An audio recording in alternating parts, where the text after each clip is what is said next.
नमस्कार दोस्तों। आज हम बात करते हैं हमारे देश में चल रही एक परेशानी। तो नहीं करें, हमारे देश में परेशानियां नहीं होती हैं साहब, हमारे देश में होते हैं मजाक, कॉमेडी। और इन दिनों जो मजाक चल रहा है उसका नाम है यूजीसी, यूनिवर्सिटी ग्रांट्स कमीशन। ये पहले से भी था, बस इसके कानून को बदला गया है। और इसमें आरोप लगाने वाले जो सीधा सीधा है सो बोलता हूँ, SC ST OBC के छात्र हो सकते हैं, और जिन पे आरोप लगाया जा सकता है वो जनरल UR कैटेगरी के छात्र होंगे। बाकी इन सबको छोड़ देते हैं जो फिजिकल हैंडीकैप हैं, या वो तो सबकी कम्युनिटी में होते हैं, उन पर बात करने का लॉजिक ज़्यादा नहीं है। तो ये जो मजाक है ये बोलता है कि भेदभाव करने वालों के खिलाफ ये कानून है, और ये कानून खुद भेदभाव करता है। ये भेदभाव करता है सवर्णों के खिलाफ। ये उन पर आरोप लगाने का अधिकार तो देता है कि साहब इन्होंने भेदभाव किया है, इन पर कार्रवाई करिए। लेकिन अगर आरोप गलत निकलता है तो आरोप लगाने वाले पर किसी भी तरह की कार्रवाई का इसमें उल्लेख नहीं है, प्रावधान नहीं है, कोई उन्मूलन नहीं है, उसका कोई रेमेडी नहीं है। ये सब बेकार की बातें मैं देख रहा हूँ इंटरनेट पर, कई लोग बोल रहे हैं पूरा पढ़िए कानून को, पूरा पूरा पढ़ लिया है। कुछ नहीं है ऐसा, कुछ भी नहीं है। सीधा सीधा है ये तो, कि अब तो भैया ऐसी इसी अरीना में लड़ाई होगी। अब तो ऐसे ही होगा कि सीधा सीधा ये कानून है, इसमें तुम्हारी रेलाई होगी और तुम रेले जाओगे और तुम कुछ नहीं कर पाओगे। ऐसा कब से हो गया? इतना वल्नरेबल कब से बना दिया भाई सवर्णों को? अभी तक इतना था कि सब पे बात करता हूँ, आरक्षण, SC ST एक्ट, UGC, ये जो पिछले अभी दो थे, अभी तक इतना था कि ठीक है आप एक विशेष जाति से हैं, इस आधार पर शायद आपकी जाति पिछड़ी रह गई, ठीक है, आपको आगे बढ़ाने के लिए सरकार ने सहायता दी, आरक्षण दिया, अच्छी बात है, आप मुख्य धारा में आइए, सबके बराबर हो जाइए, हम भी यही चाहते हैं। देखिए इस चीज़ को मानते हैं पहले तो, कि कुछ समुदायों के साथ ज़माने से, सदियों से गलत होता आया है, उनके साथ भेदभाव होता आया है या शोषण होता आया है, इसमें कोई छुपाने वाली बात नहीं है, इसको हम मानते हैं। और इसी आधार पर बहुत ज़्यादा किसी ने विरोध किया नहीं है आरक्षण जैसी चीज़ों का, ठीक है। हालांकि उसमें भी दिक्कत है, कमी है, क्योंकि उसका आधार कोई आर्थिक आधार नहीं है। उसमें भी ज़्यादातर आरक्षण उन्हीं लोगों को, उन जातियों में उन्हीं लोगों को मिलता है जो पहले से ही आगे बढ़ चुके होते हैं, जो सक्षम हैं, जिन्हें ज़रूरत नहीं है। और उनकी ही जातियों के, वो सच में जो गरीब लोग हैं जिनको ज़रूरत है, वो नहीं ले पाते हैं, वो पीछे छूट जाते हैं। क्योंकि मान लीजिए कि JEE जैसे एग्ज़ाम की, IIT जैसे एग्ज़ाम की अगर हम बात करें, मेरे समय पर जो कट ऑफ था कि 120 था UR का और 40 नंबर थे ST का, तो वो 40 नंबर लाने के लिए भी तो बच्चे को स्कूल भेजना पड़ेगा, किताबें दिलानी पड़ेंगी, फीस भरनी पड़ेगी, थोड़ी सी भी सही है, बिल्कुल भी नहीं तो इतना तो करना पड़ेगा। वो जो सच में नीडी हैं, उनके उस वक्त तक खाने के और रहने के लाले पड़ते थे, तो वो लोग क्या ही बच्चों को पढ़ा पाएंगे। जो सच में नीडी हैं उनके बच्चे नहीं पहुंच पाते हैं, उन्हीं के पहुंच पाते हैं जिनको। हालांकि ठीक है, फिर भी ऐसा एक लाइन में बोल देना हर चीज़ सही नहीं होती, कुछ तो फ़ायदा हुआ है सच में। जो हमारे देश में जो खाई है, जो गैप है, उसको भरने में आरक्षण से कुछ मदद मिली है। देखिए सच को सच कहना पड़ेगा, वरना लोग चोट्टा बोलेंगे। कुछ मदद मिली है आरक्षण जैसी नीतियों से, कि लोग मुख्य धारा में आए हैं, बराबरी में आए हैं, और कोई दिक्कत नहीं है, ठीक है। हम कोई भी नीति एकदम इतनी तो स्पष्ट नहीं आ सकती कि वो पूरी तरीके से न्याय करती हो। कहीं ना कहीं तो किसी ना किसी के साथ तो भेदभाव हो ही जाता है। अगर उसका आधार आर्थिक आधार ही बना दोगे तो भ्रष्टाचार बहुत है। खैर, उसका उससे हमको कभी ज़्यादा दिक्कत रही नहीं है, हमने बस इतना ही बोला है।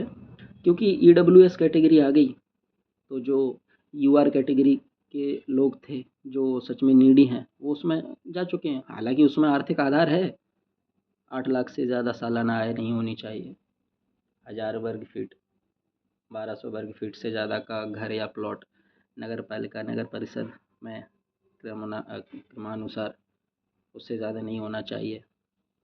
उसमें तो आर्थिक आधार है भैया, उसमें सब नहीं जा सकते सवर्ण लोग। लेकिन जो बाकी के, हालांकि ओबीसी में वो क्रीमी लेयर का एक आया था, उसको छोड़ के बाकी कहीं आर्थिक आधार नहीं है, सीधा जातियों के ऊपर है। जातियों में चाहे वो कोई भी हो, ठीक है, फिर भी हमें दिक्कत नहीं है, क्योंकि उसका जो नुकसान है, और जब हम का मतलब ये नहीं है कि मैं सिर्फ अपने अपने समुदाय के बिहाफ पे बोल रहा हूँ। मैं एक सच्चे भारतीय को भाई साहब पहले समुदाय से, धर्म से, अपने आप से भी पहले इस देश के बारे में सोचना चाहिए, तभी आगे बढ़ सकते हैं। क्योंकि हमारे पिछड़े हो जाने का सबसे बड़ा कारण ही यही है कि हम आपस में लड़ते हैं। हम पाकिस्तान जैसे भिखमंगे, बांग्लादेश जैसे भिखमंगे देशों से तुलना करके खुश हो जाते हैं। चीन हमारा पड़ोसी है, जनसंख्या हमारे इर्द गिर्द है, क्षेत्रफल भी कोई ख़ास ज़्यादा नहीं है, शुरुआत भी हमारे साथ की थी आज़ादी के साथ। 49 में उनका गृह युद्ध हुआ था, ताइवान खदेड़ दिया था उनको। हमसे बराबर से शुरुआत की थी, और आज देखिए वो हर क्षेत्र में हमसे 3 से 4 गुना है। चाहे आप इकनॉमी ले लीजिए, चाहे सैन्य शक्ति ले लीजिए। देखिए जो सत्य है उसको कहना पड़ेगा, इसमें कोई दो राय नहीं है। और आज भी अमेरिका के खिलाफ अगर कोई खड़ा है तो वो खड़े हैं। आज लोग अमेरिका का कोई विकल्प सोचने की बात करते हैं तो वो चीन का नाम लेते हैं, क्योंकि वो उनके मुकाबले के लिए तैयार है। और हम बहुत, अभी भी बहुत पीछे हैं, इसमें कोई दो राय नहीं है। कारण क्या है, मैं क्यों उन पे आ गया, मैं मुद्दे से भटक गया, उसका रीज़न ये है कि कारण अभी भी यही है हमारे देश के पीछे होने का, कि आज जब विश्व के सारे देश प्रगति कर रहे हैं, आगे का सोच रहे हैं, टैलेंट निकाल के उनको अपने जगह, अपने स्थान पे रख के, कंपनियों का, देश का, सेना का, वैज्ञानिक संस्थानों का उत्थान कर रहे हैं, आगे ले जा रहे हैं, देश को आगे ले जा रहे हैं, उस वक्त हम आपस में लड़ रहे हैं धर्म के नाम पर, हिंदू मुस्लिम के नाम पर, वर्णों के नाम पर, जातियों के नाम पर, समुदायों के नाम पर ये एक्ट आ गया है। तो सच्चा हिंदुस्तानी वह है भैया जो पहले देश के बारे में सोचे। और ये सिर्फ कहने की बात नहीं होनी चाहिए, जब हम ये कहते हैं तो सच्चे हृदय से ये बात हमारे अंदर से आनी चाहिए, सिर्फ कहने की बात नहीं होनी चाहिए। क्योंकि जो लोग सिर्फ कहने के लिए ये बात कहते हैं और अंदर उनके यही चलता है कि नहीं हमारी जाति पहले, हमारा धर्म पहले, उन्हीं की बदौलत ये हाल है आज। तो भैया सच को सच कहेंगे, ज़रूरी था, कई सालों से, कई ज़मानों से भेदभाव या शोषण हुआ है कई लोगों, कई समुदायों के साथ। उनको आगे आने के लिए, उनको मुख्य धारा में लाने के लिए हमने आरक्षण लाए हम, ठीक है, अच्छी बात है। एससी एसटी एक्ट भी लाए, उसमें भी कुछ एक दो कमियां थीं, कुछ दूर हो गई, पता नहीं कुछ रह गई, मुझे ज़्यादा जानकारी नहीं है, ज़्यादा डिटेल में नहीं पढ़ा मैंने, पर ठीक है, हम अभी भी बहुत ज़्यादा दिक्कत में नहीं थे और कोई दिक्कत हुई नहीं, टू बी प्रैक्टिकल, है ना। और कुछ लोग निर्दोष उसमें भी परेशान हुए, लेकिन फिर भी देश चल रहा था, हम आगे बढ़ गए थे, उससे मूव ऑन कर गए थे। फिर ये नया कानून लाए, इसमें भी कोई दो, मैं ये नहीं कहता कि यूनिवर्सिटीज़ में भेदभाव नहीं होता, भैया होता है। लेकिन आपने एक ऐसे सोच लिया कि सिर्फ एससी एसटी और ओबीसी के साथ होता है, यूआर वालों के साथ नहीं होता। ओबीसी खैर ठीक है, और होता है, लाना चाहिए कानून, लेकिन अगर कोई झूठा आरोप लगा दे तो उसके विरुद्ध कोई कार्रवाई नहीं होगी, उसका कोई क्लॉज नहीं है, कोई प्रावधान नहीं है। कुछ लोग बोल रहे हैं नहीं पूरा पढ़िए डिटेल में, अरे कुछ नहीं है, ये तो मैंने पढ़ लिया है, इस पे तो मैं 1-2 दिन से थोड़ा वक्त दे रहा हूँ, ये तो मैंने जान लिया है, राजपत्र वगैरह देख लिया है, इसमें तो कोई प्रावधान नहीं है ऐसा कि कोई रेमेडियल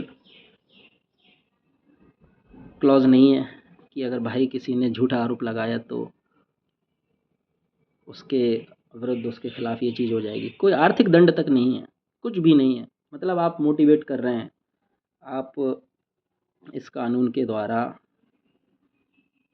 आप ऐसा कर रहे हैं कि यूनिवर्सिटीज़ में, कॉलेजेस में प्रतिस्पर्धा रहती है बच्चों के बीच। मान के चलिए 2 लड़के हैं, उनके एक सवर्ण जो थोड़ा आगे रहता है, एक उसके जस्ट पीछे रहता है, कभी आगे नहीं आ पाता है रिजल्ट में, एकेडमिक्स में। तो जो पीछे रहने वाला है, जो सवर्ण नहीं है, किसी दूसरे समुदाय से है, उसके मन में एक कुटिल भावना नहीं आ सकती क्या कि मैं इस कानून का उपयोग करके, देखिए आप सोचेंगे ये कितना छोटा सोच रहे हैं जी, ऐसा कोई कैसे करेगा आगे बढ़ने के लिए, ये तो बहुत निम्न स्तर की बात है। बिल्कुल नहीं है। इस देश में 6-6 साल की बच्चियों के साथ क्या होता है हम सब जानते हैं। तो वहाँ तक गिर सकते हैं लोग, मानसिकता वहाँ तक गिर सकती है लोगों की, तो ये तो बहुत छोटी बात है, बहुत छोटी बात है। बिल्कुल हो सकता है जी। और जितनी भी कहानियाँ चल रही हैं, मैं इंटरनेट पे देख रहा हूँ कि वो, आप मान के चलिए कि कोई सवर्ण कन्या है, उसके सामने प्रेम प्रस्ताव रखते हैं, और अगर वो ठुकरा देती है तो आप उसको ये धमकी दे सकते हैं साहब। यूजीसी का नाम सुना है? खैर, मैं फिर भी बोलता हूँ कि इन सब के होने के चांस बहुत कम हैं, लेकिन फिर भी क्यों वल्नरेबल बनाया जाए लोगों को। और ये भी देखिए आप कि इतनी ज़्यादा बहस छेड़ने की ज़रूरत थी नहीं, ये कानून लाके ले भी आए हो तो उसमें कम से कम सुधारात्मक क्लॉज एक होना चाहिए था, कम से कम अर्थदंड तो होना चाहिए था, कुछ तो ऐसा हो ताकि लोग झूठा आरोप लगाने से डरें। 3 से 4 करोड़ विद्यार्थी हैं इस देश की यूनिवर्सिटीज़ में, और अब तक रजिस्टर्ड केस कितने हैं भेदभाव के यूनिवर्सिटीज़ में? 1000 के करीब। हाँ जी, पहले भी था ये कानून, इसमें सुधार हुआ है, खाली होने जा रहा है। तो क्या अनुपात है आप देख सकते हैं, लगभग कितना, तो 40,000 विद्यार्थियों पे कोई एक केस होता है, और वो भी सत्य है कि नहीं है इसकी जांच अभी बाकी है। तो आप 40,000 बच्चों में 20% सवर्ण के हिसाब से भी लगा लीजिए, तो 8,000 विद्यार्थियों को, छात्रों को आप वल्नरेबल बना रहे हैं, खाली एक विद्यार्थी जिस पर भेदभाव, जो भेदभाव का शिकार हो रहा है उसके प्रति। तो सबसे पहले तो एक बात समझ लीजिए कि आप एक व्यक्ति के पीछे इतने लोगों को तकलीफ में डाल रहे हैं, इतने लोगों के करियर रिस्क पे लगा रहे हैं। जी रिस्क पे ही है, आप आगे उनके पढ़ने का कोई फ़ायदा नहीं होगा अगर एक बार कानूनी पचड़े में वो आ गए। विश्वविद्यालयों को थाना कचहरी बना दिया आपने, है ना? तो सबसे पहली बात तो ये है कि इतनी ज़रूरत कोई ख़ास थी नहीं, और थी भी तो क्या हम एक उसमें ये नहीं ला सकते थे? हम उसको एक क्लॉज़ नहीं ऐसा ला सकते थे कि भाई अगर झूठा निकला गया आरोप, तो ये कार्रवाई थोड़ी-सी तो होगी भाई साहब, ताकि आप किसी के कहने पर, बहकावे में, उकसावे में, बदले की कार्रवाई, या ऐसे ही किसी भी कुटिल भावना के चलते आप किसी का करियर बर्बाद ना कर दें। ऐसा तो नहीं होगा यार। हम इतनी भी सच्चाई नहीं बोलेंगे, अब यही सच बात बोल दे तो आप बोलोगे जातिवादी है। आप टिकट बाँट रहे हो सरकारों पे आ जाएँ तो, जातियाँ देखकर। आप मंत्री बना रहे हो जातियाँ देखकर, राष्ट्रपति बना रहे हो, उपराष्ट्रपति बना रहे हो जातियाँ देखकर, आप समीकरण बिठा रहे हो सारे जातियाँ देखकर, नौकरियाँ दे रहे हो जातियाँ देखकर। आरक्षण क्या है? जातियाँ देखकर नौकरी देने का प्रावधान, ठीक है, हमें आपत्ति नहीं है उससे। हमें तो आपत्ति इसी से है कि आप झूठा कैसे फँसा दोगे यार किसी को। और अगर कोई सच्चा भेदभाव है, कोई भी हो, ब्राह्मण करे, क्षत्रिय करे, वैश्य करे, कायस्थ करे, अगर वो क्राइम कर रहा है, उसको सज़ा होनी चाहिए। हम इसके पक्ष में हैं। लेकिन कोई किसी को झूठा कैसे फँसा देगा भाई साहब? आप सब बना रहे हो जातियाँ देखकर, मंत्री बना रहे हो जातियाँ देखकर, टिकट दे रहे हो जातियाँ देखकर, राष्ट्रपति, उपराष्ट्रपति बना रहे हो जातियाँ देखकर, नौकरियाँ दे रहे हो जातियाँ देखकर। हम अगर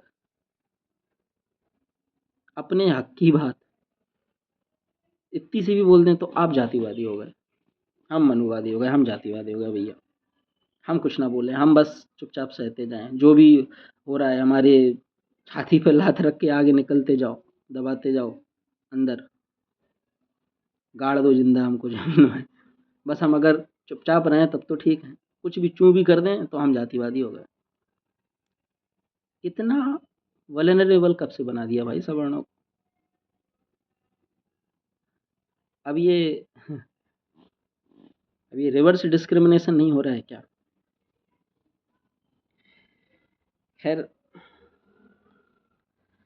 क्या बोलें, मजाक चल रहा है देश में। अब कई इतना ज़्यादा मैं न्यूज़ देखने की आदत है मुझे, मैं कल से परसों 2-3 दिन से देख रहा हूँ, तो थोड़ा लगा कि यार इस पे तो बोलना पड़ेगा। मतलब हम ही नहीं बोलेंगे तो कौन बोलेगा? तो कई बार ऐसा लगता है इसलिए बोल देते हैं, अदरवाइज़ तो ज़्यादा मन नहीं करता चीज़ों पर बोलने को। देश में बहुत सारी चीज़ें चल रही होती हैं, पर कभी-कभी ऐसा लगता है कि यार इस पे नहीं बोले और हम नहीं बोले तो यार खुद से कभी कभी ऐसा लगेगा कि ठीक नहीं किया, करना चाहिए था, बोलना चाहिए था, इसलिए बोल देते हैं बस। ज़्यादा दिल पे मत लेना भैया लोग, लेकिन ये ठीक नहीं है।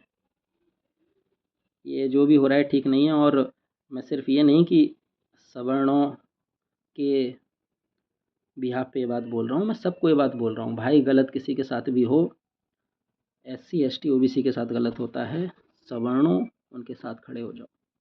सवर्णों के साथ गलत होता है, कोई कानून अगर ऐसा लाता है, सरकार अपनी किसी भी राजनीति के चलते भी, किसी वोट बैंक किसी भी चीज़ के चलते भी, या कोई भी अपनी नीति या राजनीति या अपने समीकरण बिठाने के चलते भी ऐसी चीज़ लाती है कि जिससे अगर सवर्णों के हित वित छोड़ दीजिए, उनके अधिकार छोड़ दीजिए, उनकी ज़िंदगी राइट टू लाइफ ही अगर वल्नरेबल हो रही है, उनके करियर कॉम्प्रोमाइज़ होने का कोई कानून आ रहा है, उस पे तो यार बोलिए यार।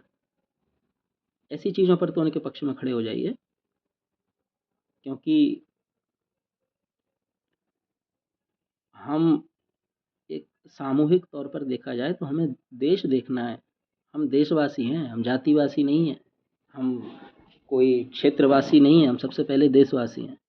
और जब हम देश की बात करते हैं तो इसमें सिर्फ सवर्ण नहीं आते, ओबीसी, एससी, एसटी, मुस्लिम, सर्वधर्म, सर्व जातियाँ, अगड़े पिछड़े, पुरुष महिला, अमीर गरीब, सब आते हैं और हमें सबके उत्थान की बात करनी चाहिए, सबको साथ लेकर चलने की बात करना चाहिए। अगर किसी के साथ गलत होता है, कोई पक्षपात होता है, तो हमें खुलकर उस पर बोलना चाहिए। ये चीज़ें रह जाती हैं, आजकल डिजिटल फुटप्रिंट्स रह जाते हैं, आगे की पीढ़ियाँ देखेंगी कि ये क्या कर रहे थे। एक समय पर ऐसी चीज़ आई थी तो हमारे पुरखे क्या कर रहे थे, या हमारे दूसरे समुदाय के लोग हैं उनके क्या माइंडसेट थे, वो कैसा सोचते थे, वो बुज़दिल थे क्या, या उनमें कहने की हिम्मत नहीं थी क्या? ऐसा सोचेंगे आगे की पीढ़ी, तो ज़िम्मेदारी बनती है भैया। तो बोलते हैं अब राजनेता तो अपने हित की सोचेंगे, और कॉरपोरेटर्स को कुछ पड़ी नहीं है। गरीब अपनी गरीबी से नहीं जीत पा रहा है, अमीर को कोई दिक्कत नहीं है, लोगों के धंधे चल रहे हैं, किसी को नहीं पड़ी है बोलने की। तो जो कुछ इस देश के प्रबुद्ध लोग लगा लीजिए, साहित्यकार लगा लीजिए, हम जैसे थोड़ा बहुत कुछ जानने वाले, बहुत तुच्छ लोग, आम लोग, जो जिनको पचता नहीं है, कुछ गलत होता है तो अंदर ही अंदर बेचैनी होती है, तो उनको, कुछ ऐसे लोग हम जैसे, जिनको लगता है कि आकर बोल देना चाहिए, कम से कम एक बार बोल के छोड़ देना चाहिए, आगे जो हो सो हो। और इसके रेपरकशन से भी क्या डरना चाहिए, इतना भी नहीं बोल सकते तो फिर तो जीना बेकार है भाई। तो बस अपनी अंतरात्मा से पूछ लीजिए कि ये चीज़ सही है क्या? ये तो सही है कि भेदभाव पर कानून आना चाहिए, लेकिन क्या ये सही है क्या कि आप इसको इतना एक तरफ़ा बना देंगे कि सीधा नाम लिया, तुम्हारा करियर ख़त्म करना है भैया, हैं? पांडे जी, शुक्ला जी, मिश्रा जी, राजपूत जी, बुंदेला जी, गुप्ता जी, सक्सेना जी, आपका करियर ख़त्म करना है साहब, तो ये कानून है, लो ख़त्म आपका करियर, अब आप हमारा कुछ नहीं कर सकते। ऐसा तो नहीं होना चाहिए यार कोई कानून, इतना तो एक तरफ़ा नहीं होना चाहिए। मुझे नहीं लगता इसमें मैं और क्या ही बोलूँ, और इस पर खुलकर लोगों को आना चाहिए। राजनीति साइड में रख के, अपने राजनैतिक हित साइड में रख के, नेताओं को भी, क्रिएटर्स को भी, अपनी जातियों के रिप्रेजेंटेटिव्स को भी, हर जाति से, हर समुदाय से, और सच कहना चाहिए। जी, धन्यवाद। जय हिंद। मुझे नहीं लगता और कुछ अब कहने को है।